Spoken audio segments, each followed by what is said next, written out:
In this section, we're going to look at electrical potential energy. Electrical potential energy.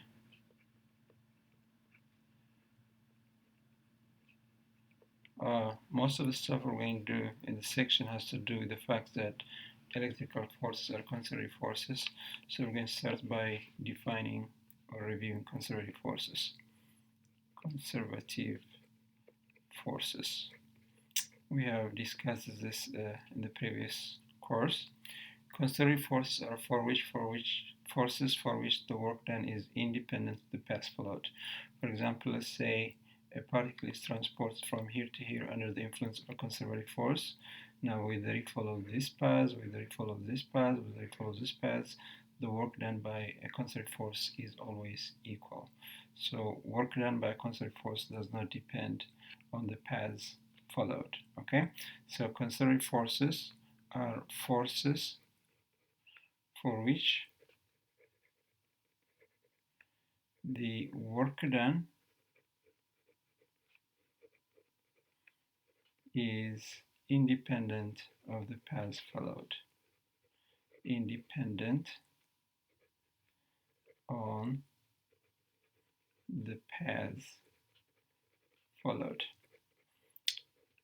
So if you remember, examples are gravity with a conservative force, and of course electrical force, conservative force.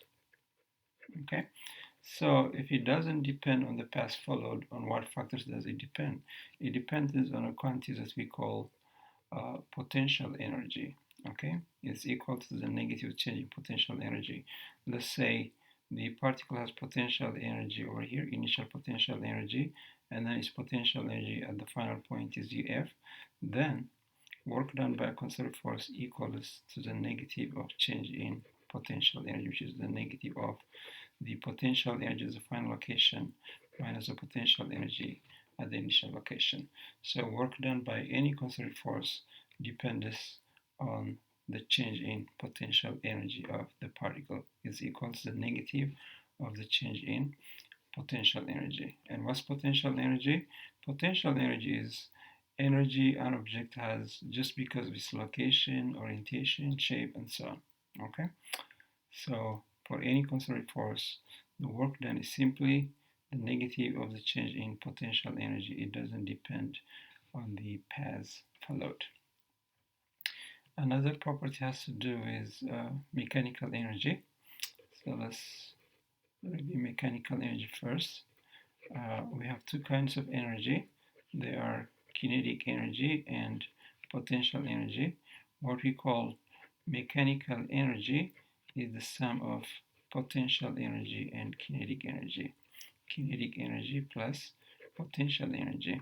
If you remember, kinetic energy is always 1/2 times mass times speed squared. So we can say mechanical energy is half of mass times speed squared plus the potential energy. Okay, the form of potential energy changes from force to force. For example, remember for gravity it was mg times the y coordinate.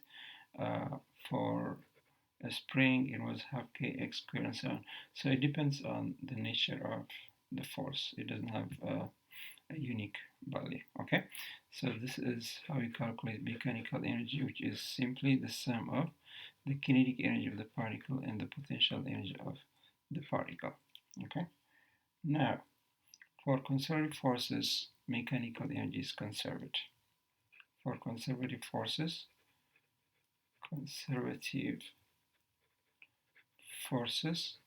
mechanical energy is conserved, which means it doesn't change. Okay, so the mechanical energy at the initial point and the mechanical energy at the final point are equal.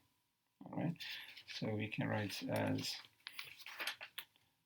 half mass times speed at the initial location squared plus the potential energy at the initial location equals half mass the speed at the final location squared plus mechanical energy at the final location. So this is a principle of conservation of mechanical energy. Okay, the mechanical energy will not change if the only forces with non-zero contribution to the work done are conservative. Maybe we can write this one as follows. If he takes on the other side, we get half m vf squared minus half m vi squared, and then he takes the other side, we get negative u final minus u initial. So we have the following formula. The difference in kinetic energy, half mv squared minus half mvi squared, equals to the negative of change in potential energy. So this is another way of writing this relationship, which is probably more useful in this section.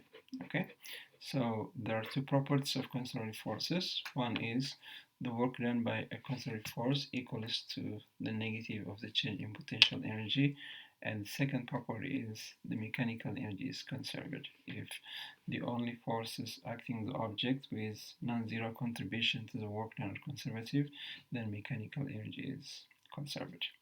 Okay, so let's specialize to electrical force now. Electrical force. We're going to look at work done. Maybe let's say work done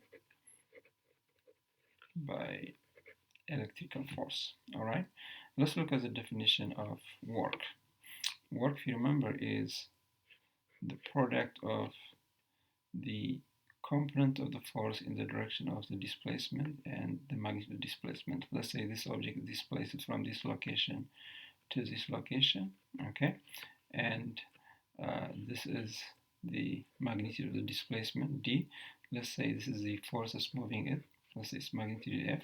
Now you take the component of this force in the direction of the displacement, let's call f parallel. Then the work done by this force is defined to be the product of the component of the force in this direction and the displacement. So it's the definition of work. Work is force, the component of force in the direction of displacement times the displacement or magnitude of the displacement. Now, of course, if this angle is theta, we can write f parallel as the magnitude of the force times cosine of theta. Okay, so with that we have the following formula for work. Work is the magnitude of the force times the magnitude of displacement times the cosine of the angle. The angle is the angle between the displacement and the force. Okay, so this is how we calculate force, if you remember from the previous section. So in this formula, of course, W stands for work done. Work done. F is magnitude of the force. Magnitude of the force. D is magnitude of the displacement. Magnitude of displacement, or you can say distance, it's a straight line displacement. And theta is, this is angle between force and displacement. Angle between force and displacement. Okay, now we're going to specialize to electrical force. So the work done by electrical force, let's use W subscript E, would be the electrical force Fe times the distance times the cosine of the angle between the displacement and the force. But if you remember, we can write this in terms of electric field. So you've got the magnitude of the electric force equals absolute value of the charge times the magnitude of the electric field, right? So with that, we can write the work done by the electric force equals absolute value of the charge times electric field times distance times the cosine of the angle between the force and the displacement.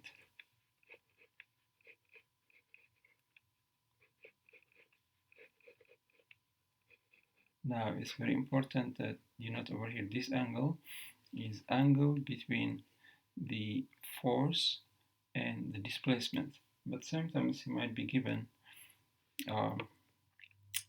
angle between electric field and the displacement. So they're the same, because if the charge is negative, the electric field and the display and the electric field, the electric force have opposite directions. So if you're given angle with respect to electric field, then you have to remove this absolute value. So you can also write this one, WE equals QED cosine of theta E, let's say, where theta E is angle between electric field and displacement. Okay, so if you use the angle between the electric field and the displacement, then you can remove this absolute value. But if you use angle between the force and the displacement, then you have to put absolute value in this formula. Okay, so this is the difference between using the angle between force and displacement and the angle between electric field and displacement. All right, now most of the time we're going to deal with cases where the angle is 0. So if theta equals 0, cosine of 0 is 1.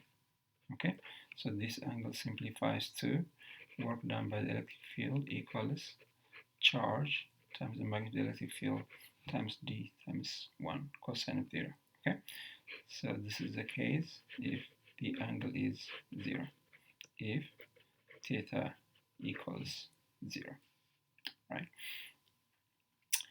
Now let's look at electric potential energy. We're going to look at electric potential energy.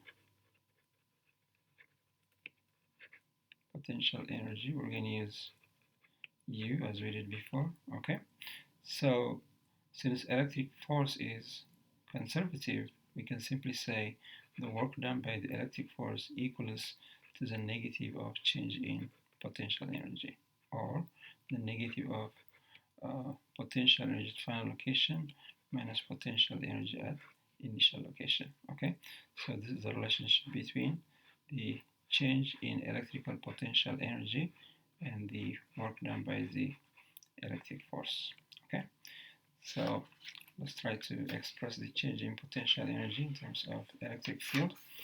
So we have change in electric potential energy equals the negative of the work done by the electric force, but the work done by the electric force, but this equals negative absolute value of the charge times electric field times d times the cosine of the angle between the electric force and the displacement. Okay, so we have this formula. Delta U is the negative Q E D cosine of theta. Okay.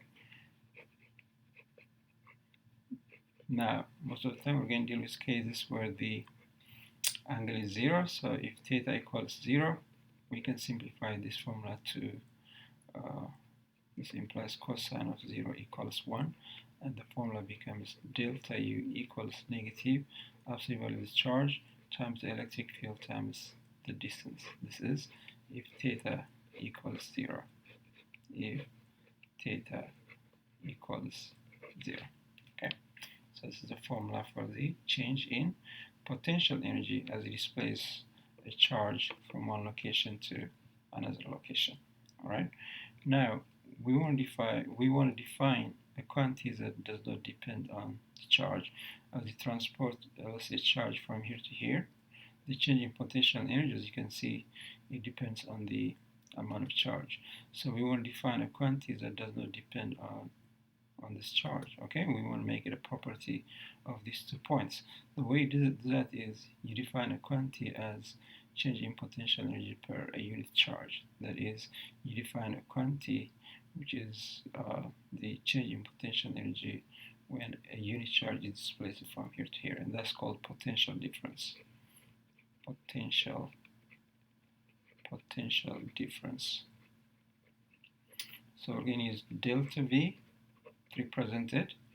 Potential difference is defined to be the change in potential energy per a unit charge. So this is the change in electric potential energy,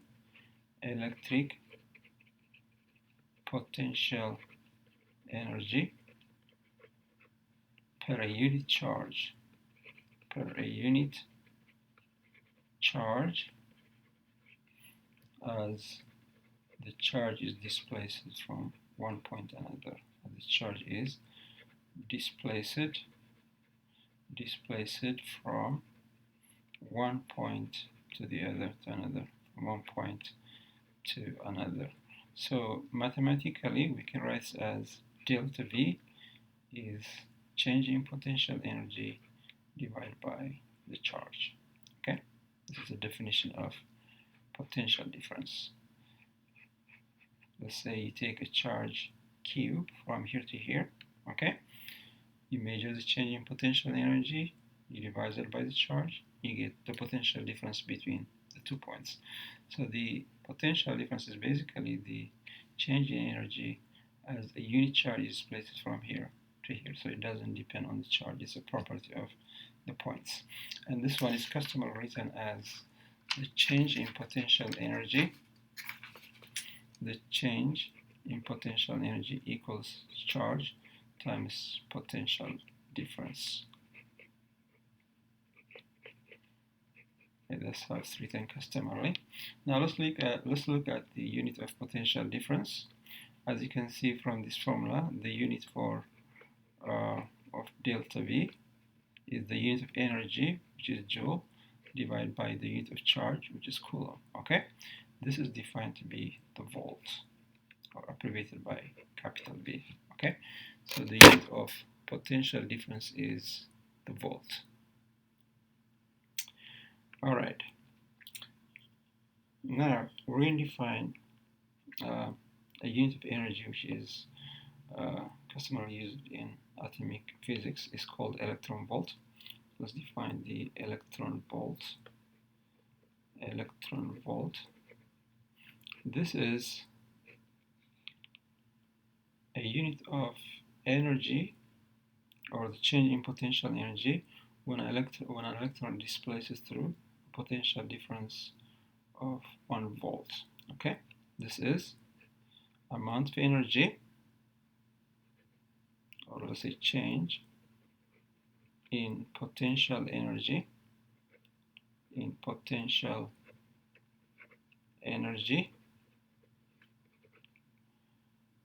when an electron is displaced through a potential difference of 1 volt, through a potential difference of 1 volt. Okay, so first of all, this is abbreviated as EV. Okay, so the EV basically will be the electron charge, the charged electron, times delta V, which is 1. Okay, will be this one. All right, and the charged electron is, maybe I should put this in absolute value, is 1.6 times 10 to the power of negative 19 coulomb, right? You multiply that by 1 volt, you get joule. Okay, so this tells us 1 electron volt equals 1.6 times 10 to the power of negative 19 joules. Okay, so this is the change in potential energy when an electron is displaced through a potential difference of 1 volt. Okay, the charge is this one, E, 1.6 times 10 to the power of 19 coulomb. You multiply that by the potential difference, which is 1 by definition. Okay, so you get the change in potential energy when an electron is displaced through a potential difference of 1 volt. So we have this relationship. 1 electron volt, or EV, is 1.6 times 10 to the power of negative 19 joules. Okay. Now let's look at an example.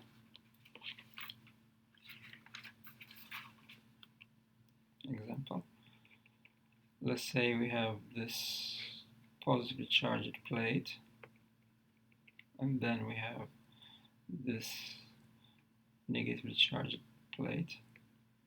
Okay, so obviously there's going to be an electric field over here, E, we're going to see in one of the experiments that this electric field is actually a constant.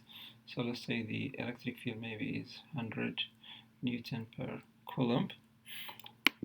Let's say this distance over here is maybe 2 centimeters. Okay. So let's ask some questions. A, calculate the work done by the electric force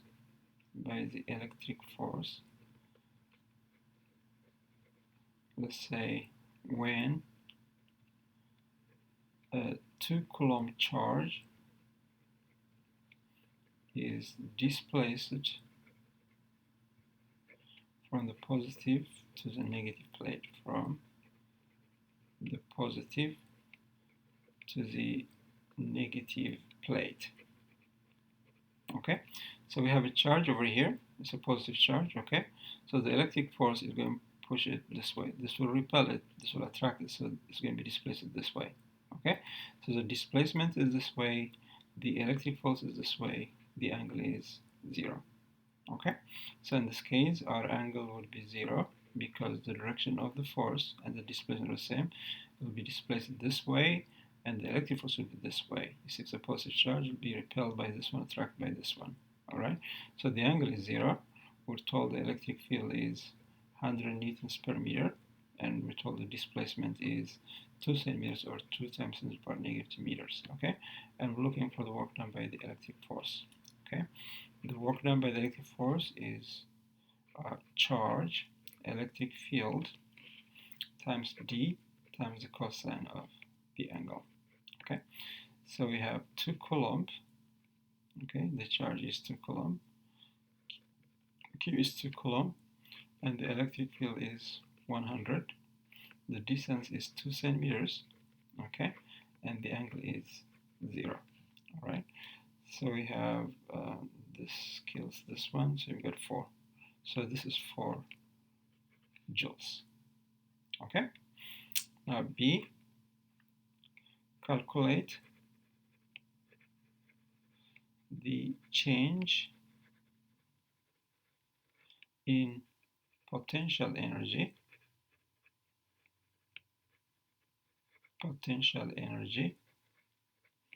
as the 2 Coulomb charge is displaced from the positive to the negative plate, from the positive to the negative plate.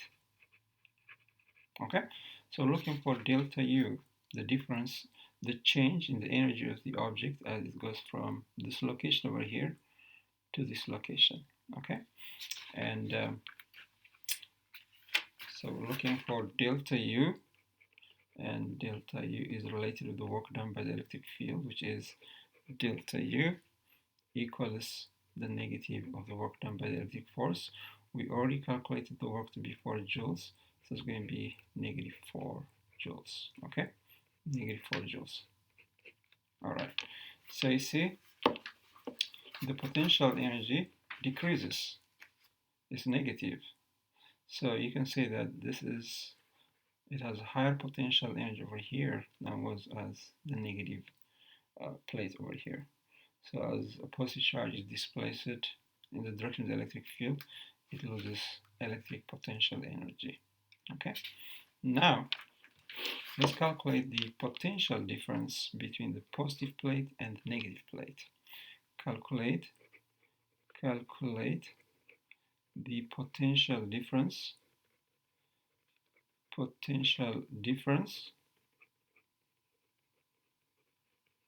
between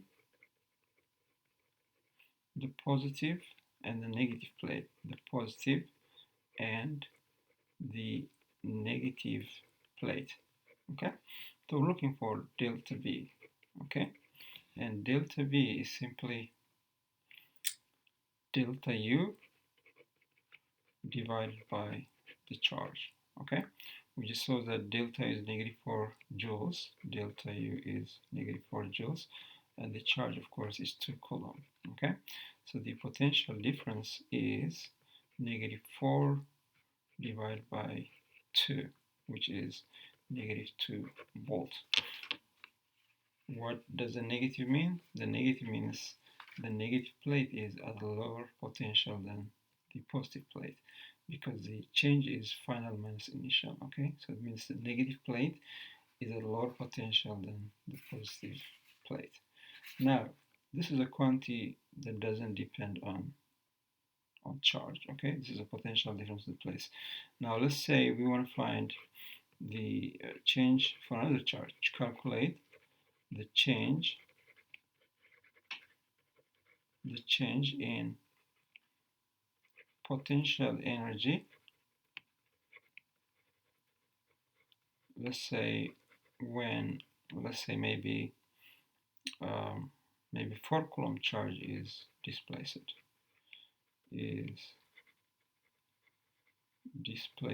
from the positive to the negative plate. Okay, so in this case we have the potential difference, so that's easy. We're going to say delta U equals Q times delta V. Our charge is 4 coulomb. We already have the potential difference between the plates, which is negative 2. So this would be the charge, 4 coulomb, times the potential difference, negative 2. So its energy will decrease by 8 joules. Okay.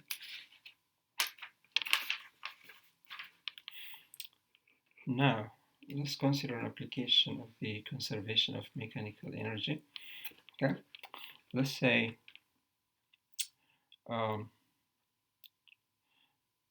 maybe a proton is released from rest at the positive plate.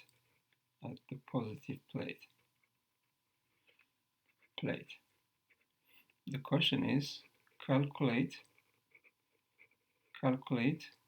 its speed at the negative plate. Okay, so what's going to happen is, if you release a proton over here, this positive plate will push it, this negative plate will attract it, and it will be accelerated in this direction. So we want to find its speed by the time it reaches over here. Okay, so we're going to use the principle of conservation of mechanical energy, because the electrical force is conserved. All right, so we have at the initial location we have half m vi initial speed squared plus the potential energy at the initial location, okay, equals half m v final squared plus the potential energy at the final location. Okay, so remember, our initial location is the positive plate, our final location is the negative plate.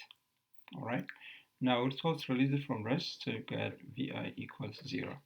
Okay, so with vi equals 0, we have half m vf squared plus the potential energy at the final location equals the potential energy at the initial location. All right, now I can move to the other side, so we've got half mass vf squared equals ui minus uf, which we can write as the negative of uf minus vi, which is negative delta u. Okay, so now we have the following. We've got half mv squared equals negative delta u. All right, now delta u equals charge times change in potential difference, right? The charge is a charge for proton, which is 1.6 times 10 to the power of negative 19. Okay? The potential difference we have already calculated. Okay, the potential difference is negative 2 volts. This is negative 2 volts. Okay? Negative 2 volts. So that, of course, would be joules after you multiply it. Okay? So we have half m b final squared equals the negative of this expression, which is also negative. You see, negative 2 times 1.6 times 10 to the power of negative 19, okay, which is maybe 3.2 times 10 to the power of negative 19. So the mass also will be the mass of the proton, okay. The mass of would be the mass of the proton in this case is 1.67 times 10 to the power of negative 27. All right, so we have Vf squared is going to be equal to 2 divided by the mass of the proton, and then we have this expression over here, which is 3.2 times 10 to the power of negative 19, right? So we plug in the value of the mass of the proton. So you've got, this would be maybe 6.4 times 10 to the power negative 19, okay? And the mass of the proton is 1.67 times 10 to the power of negative 27, okay? And then of course we take the square root of this expression. So this one is this expression over here, 6.4, 1.67, and then times 10 to the power of 8, okay?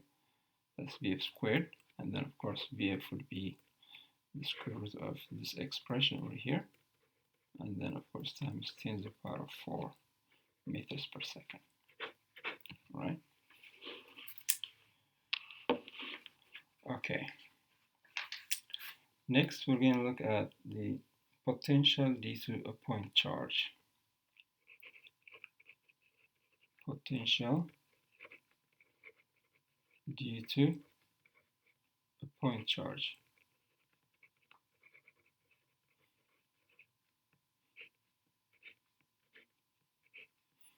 Now, usually from the theory, you can conclude only the potential difference between 2 points, that's delta B. But if you arbitrarily assign the potential at one point to be 0, you can talk about the potential at a point with respect to that reference point, okay? For point charges, that reference point is taken to be at infinity, okay? So we're going to assume, it's assumed that the potential at infinity is 0. The potential at infinity is the reference point, infinity, to be 0. That is, we assume the potential at infinity to be 0, and then with respect to infinity, we can talk about the potential at a specific point. All right. Now, suppose you have a charge Q over here, and then we want to find the potential at this point, at distance r, with respect to infinity. In other words, we want to calculate the potential over here minus the potential at infinity, which we define to be 0. Okay. Now, the derivation of this potential requires calculus, so I'll just give you the formula. Okay. So we've got a charge Q over here, and the potential at a point P, which is the distance r from the charge, is given by the following formula. The potential at point P equals kq divided by the distance. All right. So that's how we calculate electric potential due to a point charge. All right. So k is a constant, 9 times 10 to the power of 9, if you remember, and r is the distance between the charge and the point. Okay. So Vp is potential at point P, potential at point P, and Q of course is charge, and R is distance between the charge and the point, So remember, this is potential with respect to infinity, and we assume we set the potential at infinity to be 0. Okay. Now remember, this expression could be positive or negative depending on the value of Q. If Q is positive, the potential is positive. If Q is negative, the potential is negative. Okay, so as an example, let's say you have this charge over here. Let's say it is -2 nanocoulomb, and then we have the point P over here. Let's say this distance over here is maybe 1 millimeter. Okay, so we want to find the potential at point P. The question is calculate the potential at point P. The potential at point P. Okay, so the potential is P at point P is K Q divided by R. We're told Q is -2 times 10 to the power of -9 coulomb, and the distance we're told is 10 to the power of -3. Okay, and of course, if you remember, K is 9 times 10 to the power of 9 Newton meter squared divided by coulomb squared. Okay, so the potential at point P is 9 times 10 to the power of 9, and then the charge is -2 times 10 to the power of -9 divided by 10 to the power of -3. All right, so you see these two powers kill each other, 10 to the power of 9, 10 to the power of -9. So you've got -18 from the numbers, and then this becomes 10 to the power of 3. Let's go up. So this is the potential at point P with respect to infinity. That is, the difference between the potential at this point and a point at infinity is this much, -18 times 10 to the power of 3 volts. Now, how about if we have a number of charges in the vicinity of the point? So let's talk about superposition principle. Superposition principle. Now remember, potential is not a vector. It's just a number, it's a scalar, okay? So all it is, you add the potential due to each charge algebraically, okay? Suppose we want to calculate the potential at this point, and we've got a number of charges over here, Q2, Q3, and so on. So you measure these distances as R1, this one is R2, R3, and so on, okay? So the net potential is simply the sum, the algebraic sum of the potentials due to the individual charges, okay? So if there are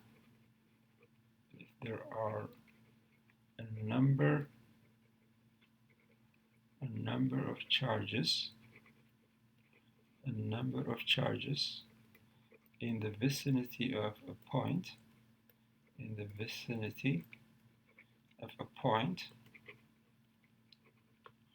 the net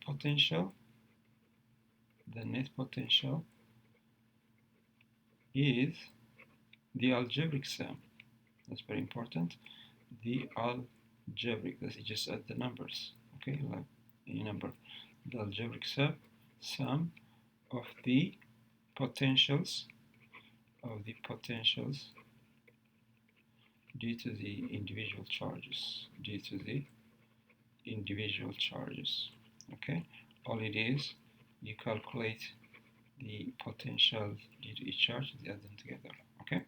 So the net potential at point P is the potential due to charge 1 plus the potential due to charge 2 plus the potential charge 3, and so on. Or if you know the distances, is K Q1 over R1 plus K Q2 over R2 plus K Q3 over R3, and so on, okay? This is just an algebraic sum. All right, so let's look at an example. Suppose, let's say we have these two charges. We have this one over here, Q1 equals maybe 2 microcoulomb. Let's say we have another charge over here, Q2, maybe it is -3 microcoulomb, and then we have a point over here, which is a point, okay? Let's say this distance over here is, let's say 5 millimeters, and this one is also 5 millimeters, okay? So let's calculate the net potential at point P. The question is, calculate the net potential potential at point P. Okay, so we have two charges in the vicinity. All right, so the net potential V net is the sum of the potential d to point 1, d to charge 1 plus the potential d to charge 2. Okay, so this would be k q1 over r1 plus k q2 over r2. Okay, so let's look at the numbers now. So q1 is 2 microcoulomb. So you've got q1 equals 2 times 10 to the power negative 6 coulomb. Okay, how about the distance? The distance is the distance from here to here. Okay, that's 10 millimeters or 10 to the power negative 2 meters. So this is 10 to the power of negative 2 meters. Okay, how about Q2? Q2 we're told is negative 3 microcoulomb. So we've got this is negative 3 times 10 to the power negative 6 coulomb. And the distance, see this distance between Q2, between this charge and this point, and that's 5 millimeters. Okay, that is 5 times 10 to the power of negative 3 meters. That's all. And then we just add the numbers. Okay, so V net equals K. Let's factor out K first. So we get Q1 over R1 plus Q2 over R2. Okay, so K is 9 times 10 to the power of 9. Okay, and Q1 is 2 times 10 to the power negative 6 divided by the distance, which is 10 to the power negative 2. And then we have plus negative 3. Negative 3 times 10 to the power negative 6 divided by 5 times 10 to the power negative 3. Okay, so this is the net potential. All right, so we have 9. Well, this is micro, this is 6. Okay, 9 times 10 to the power of 9. So you've got, this is 2 times 10 to the power of negative 4. Then this becomes minus. That is 3 over 5. And then, of course, this becomes 10 negative 3. Okay. So we have 9 times 10 to the power of 9, 2 times 10 to the power negative 4, and then this is 0.6, so you can say 6 times 10 to the power of negative 4. Okay, so you've got 9 times 10 to the power of 9, and then this is minus 4 times 10 to the power of negative 4, so you get negative 36 and then 10 to the power of 5. So that will be the net potential at point P.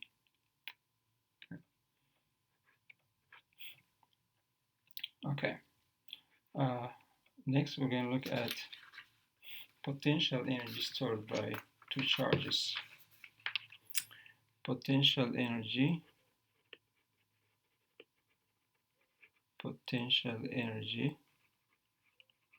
stored by two charges.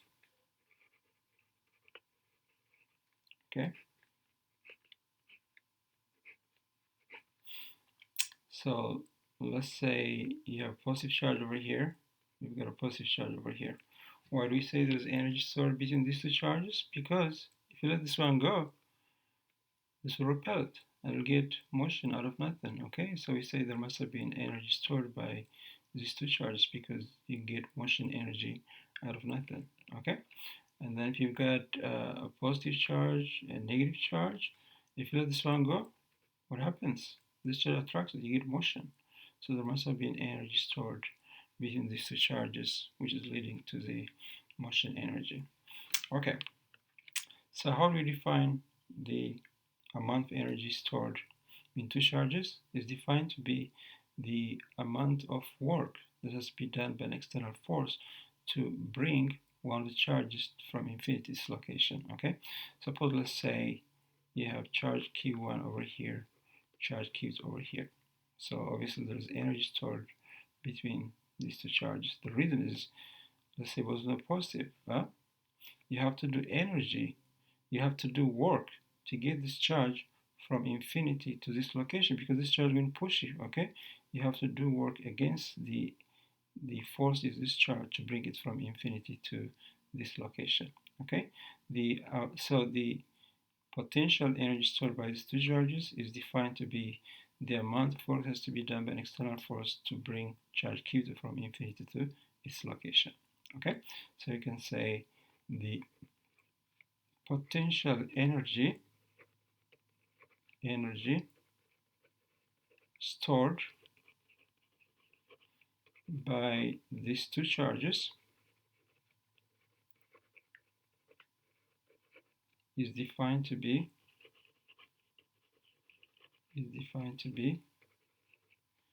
equal to the work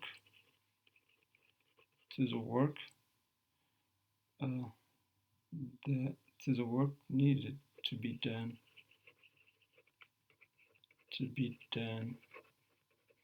by an external force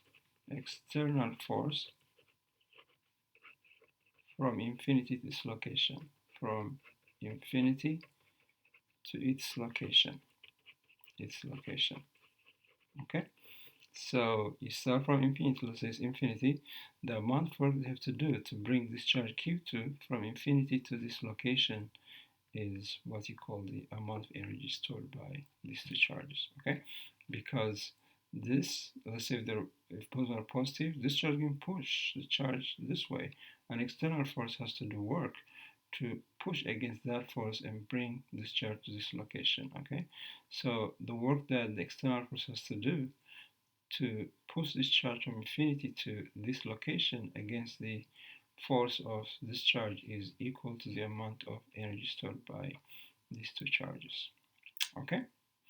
Now the external force is going to oppose the force is this one. Let's say it's over here. The electrical force will put this way, so the external force has to oppose it. So we can say that the external force is a negative of the work done by the electric force, okay? But we know that the electric force is a negative of the change in potential energy. So the work done by the external force equals simply the change in potential energy, okay? So let's say this distance over here is r, okay? So delta U, the change in potential energy of this charge, is the charge Q2 times the change in potential difference, okay? And that is Q2. Now starting from here, the potential of charge 2 at location of charge 2 minus the potential at infinity, okay? But this is set to 0, okay, as a reference point. So this is simply Q2 times the potential due to this charge at this location, which is K Q1 over R. Okay, so the potential is infinity. The potential over here, which is this charge, is KQ over R. So the change in potential is KQ over R over here minus 0 over here. This is the potential difference.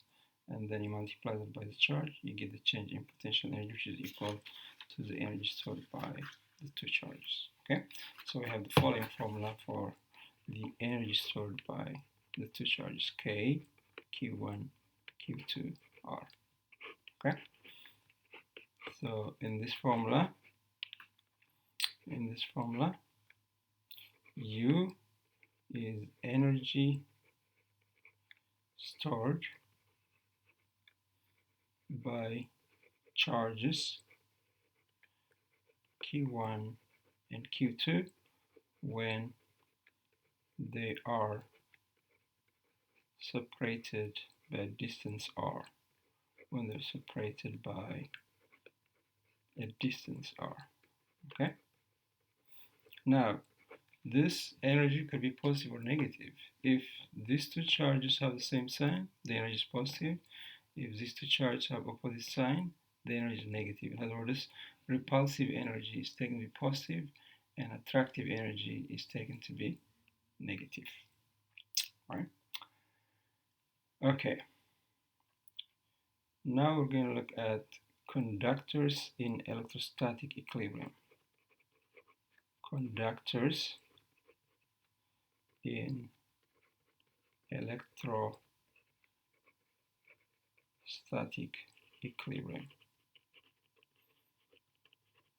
So let's define what we mean by conductors in electrostatic equilibrium. Conductors are said to be in electrostatic equilibrium if the free charges or free electrons in conductors are not moving. These are conductors where the free charges are at rest. As electrons. Free charges, you can say electrons, or valence electrons, you can say valence electrons are at rest. Valence electrons are at rest. Okay? Now let's say you have this conductor over here. So we're saying the charge inside are not moving. So let's make some observations about this. If the charge inside are not moving, so what does that tell you about the electric field inside? Because if there's electric field, there will be force acting on the charges and the charge will be moving. But if the charges are not moving, it tells us that the electric field inside is zero. So one of the conclusions you can make is the electric field inside must be zero. The electric field inside must be zero, because if it wasn't zero, the charges would be moving, okay? Because if it is not zero, the charge should be moving. It's not zero. If it is not zero, the charges will be moving. The charges would be moving, which we know they're not moving. Okay? All right. Another conclusion we can make is about the amount of work needed to transport a charge from one point to another. Okay? So what does work equal to? Work equals, if you remember, Q, E, D, cosine of theta. So if E equals zero, well, the work must be zero. So the other conclusion we can make is no work is required to transport a charge from one point to another point inside a conductor in electrostatic equilibrium. Okay, so the other conclusion you can make is no work is required to transport a charge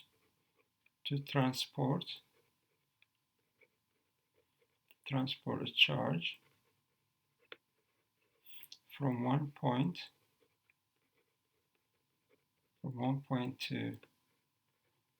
to another inside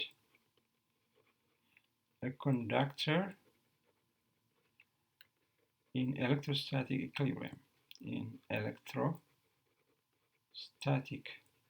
equilibrium.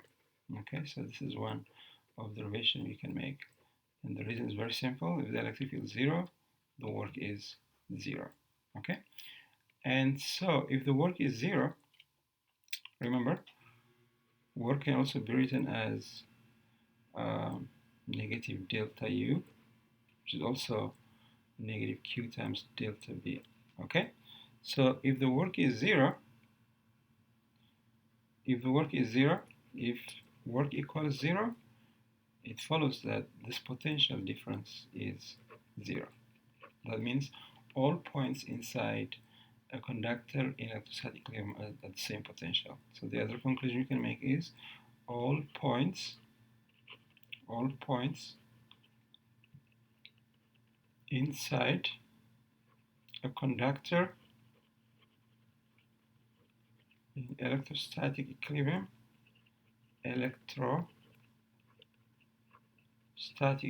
are the same potential. Equilibrium are at the same potential. Okay? And that's not difficult to see. We have already concluded the work is zero, but the work is proportional to the change in potential difference. If the work is zero, then there is no change in potential difference, which means all the points inside a conductor in electrostatic equilibrium are at the same potential. Okay? Next, let's look at the electric field just outside. Okay, we've said the electric field inside zero. How about outside? Okay, so let's say the electric field is this way. If it's this way, what happens? This electric field has a component in this direction, right? So that means the charge should be moving, all right? But we know they're not moving. So what this means is that the electric field cannot have a component in the direction of the surface. So the electric field must always be perpendicular to the surface, because if it's not perpendicular, we'll have a component in the direction of the surface, and that will be moving the charges, but we know the charges are not moving. Okay, so the work done by the electric field just outside, work done by the electric field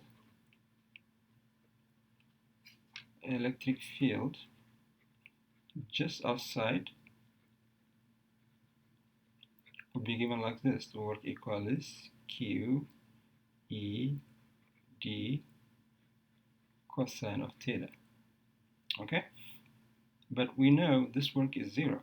Okay, you got this over here, so the work done on the surface is zero. All right, so that implies this cosine of theta over here must be zero. This is zero. That implies this cosine of the angle should be zero, and then theta equals 90 degrees. In other words, the electric field must be perpendicular to the surface everywhere, because if it is not perpendicular, it's going to have a component in the direction of the surface, and that removes the charges. And we know the charges are not moving. Okay? So it follows that the electric field just outside the conductor must be perpendicular to the surface. So the other conclusion we can make is the electric field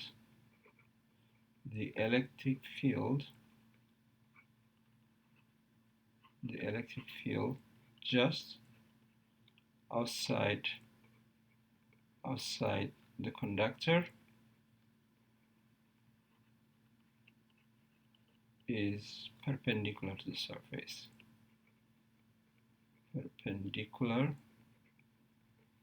surface.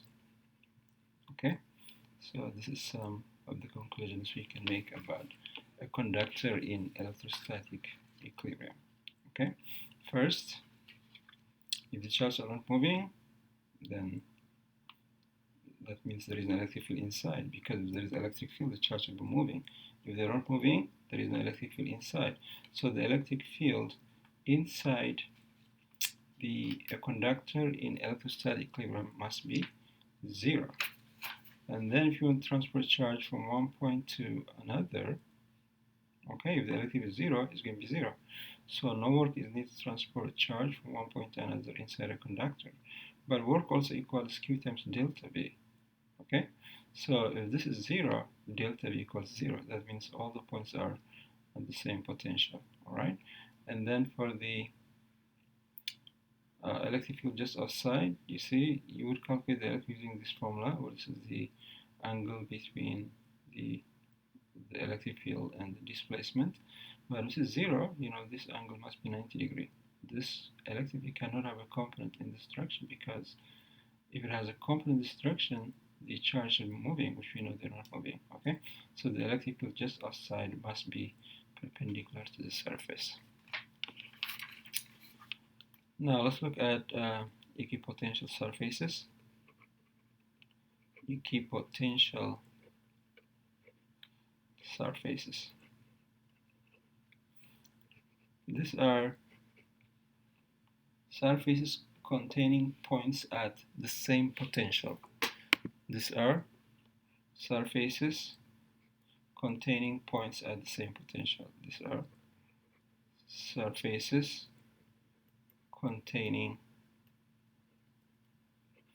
points at the same potential. At the same potential. Okay. For example, take a charge Q over here. Okay. The potential is KQ over R. Okay. So if R is a constant, all the points at the same distance, which is a sphere, will have the same potential. Okay. So in this case, you see, this sphere of all the points in the sphere of radius R will be at the same potential because the potential depends only on the distance.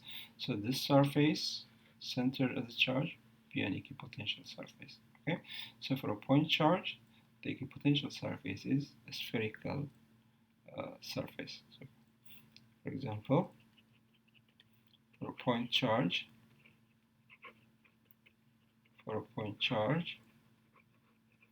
the equipotential surface, that is the surface containing points at the same potential, is a spherical surface. A spherical surface centered at the charge.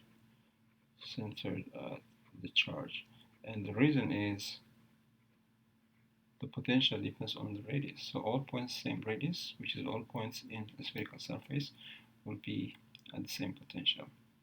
Right? If you take two parallel plates like this,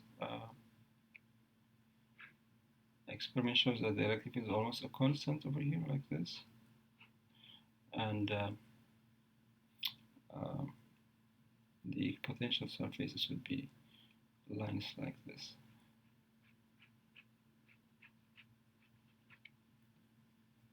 Now, in an equipotential surface, you see, if you take any 2 points in the equipotential surface, delta V equals 0 because they're all at the same potential, right? That means the work you need to take a point from here to here is 0, okay? But that can happen only if the electric field is perpendicular to the surface, okay? So one conclusion we can make is electric field lines and equipotential surfaces are perpendicular to each other, okay? So electric field lines, and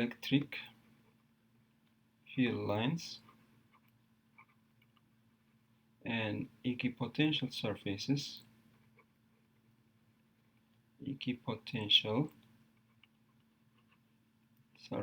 are perpendicular to each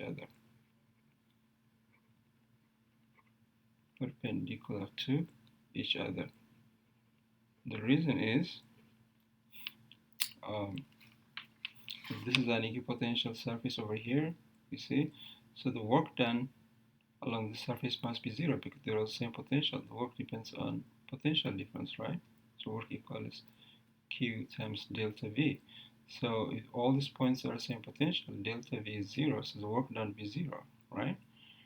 Now, but the work is also proportional to the electric field, so it will be Q E d cosine of theta, okay? So the only way this could be 0 is if cosine of theta is 0 or the angle is 90 degrees. So the electric field must be perpendicular to the equipotential surfaces because there is no work is required to transport charge and destruction. But the electric field has a component destruction, it means there will be work, but there is no work, so the electric field must be perpendicular to the equipotential surfaces. You remember the electric field to a point charge, this will be radial, like this, which is perpendicular to the spherical surface, okay? if you take this parallel capacitor, the electric field goes this way, and the potential lines must be perpendicular to the electric field lines.